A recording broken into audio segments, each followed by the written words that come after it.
မြန်မာပြည်လာပြည်ဆိုင်နေအောင်ပလာတာနဲ့စမူစာတွဲရောင်းလေးရှိပြီပဲဒီမျိုးသမီးကတော့ပလာတာတစ်ခုပဲရောင်းတာတွေ့ပါတယ်ကျွန်တော်စမူစာရောင်းတာကျွန်တော်မတွေ့ဘူးเนาะဒီဘက်ကြီးစမူစာရောင်းရင်တော့ကျွန်တော်စားချင်ပါတယ်ထိုင်းရောက်လာပြီဆိုရင်ဒီမီနူးတွေကိုမြည်ကြည့်ဖို့ကျွန်တော် recommend ပေးချင်ပါတယ်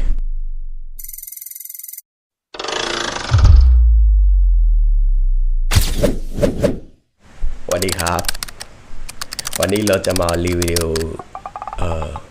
ปรมาณคู่အနေနဲ့ကတော့ဘဲဥပေါင်းဖြစ်ပါတယ်ဘဲဒီဘဲဥကိုရိုးရိုးရှင်းရှင်းပေါင်းထားတာမဟုတ်ဘဲနဲ့ဆက်ရှဲကနေစကူရဲ့ကြောင်တားပေါက်ထားပြီးမှပေါင်းထားတဲ့ဘဲဥပေါင်းဖြစ်ပါတယ်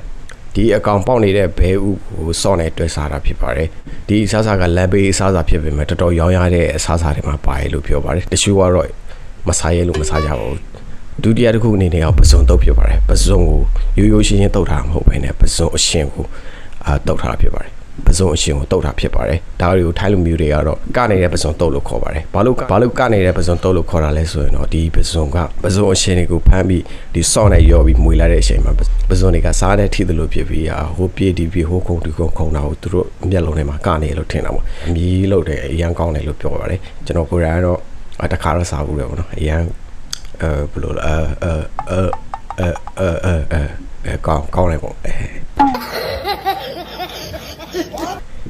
နောက်တစ်ခုကတော့ပလာတာဖြစ်ပါတယ်ဒီမိုက်ကတော့ပလာတာရောင်းတာအေးရောင်းကောင်းတယ်လို့ပြောပါတယ်ဒီမြန်မာပြည်လာပြည်ဆိုင်နေအောင်ပလာတာနဲ့စမူစာတွဲရောင်းလေးရှိပြီပဲဒီမျိုးသမီးကတော့ပလာတာတစ်ခုပဲရောင်းတာတွေ့ပါတယ်ကျွန်တော်စမူစာရောင်းတာကျွန်တော်မတွေ့ဘူးเนาะဒီမိုက်စမူစာရောင်းရင်တော့ကျွန်တော်စားချင်ပါတယ်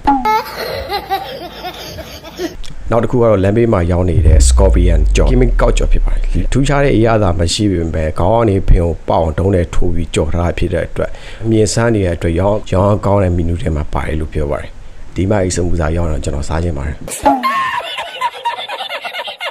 နောက်တစ်ခုကတော့2024လောက်မှာခေတ်စားလာတဲ့မီနူးဖြစ်ပါတယ်ဒါကတော့ရေကူးနေတဲ့ပြည်ကြီးကအရှင်ကို seafood sauce နဲ့ဒီပကံလုံးလေးမှာထည့်စားတဲ့မီနူးဖြစ်ပါတယ်2024လမ်းဘေးအစားအစာတွေထဲမှာနာမည်အကြီးဆုံးအစားအစာဖြစ်ပါတယ် Thai food vlogger ကြားမှာအမီတန်နာမည်ကြီးဝိုင်းမီနူးဖြစ်ပါတယ်ချီပေါက်ပဲစားတယ်ဆိုတော့ရတာတော့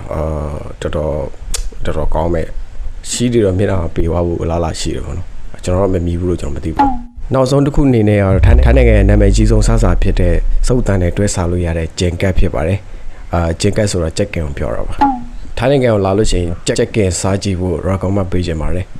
လူကြီးမတို့သတိထားမှာကကိုစားမဲ့ကြက်ကထီလာမှလာတေချာခွဲပြီးမှစားကြပါအထီမမသိပဲစားလိုက်မယ်ဆိုရင်တော့လူကြီးမတို့ဘဝပြောင်းသွားနိုင်ပါတယ်လူကြီးမတို့စားမဲ့ကြက်ကင်ဟာထီလာမှလာမသိဘူးဆိုရင်တော့ကြက်ကင်မစားလိုက်ရပါတယ်ဂျင်ကတ်ဖြစ်သွားနိုင်ပါတယ်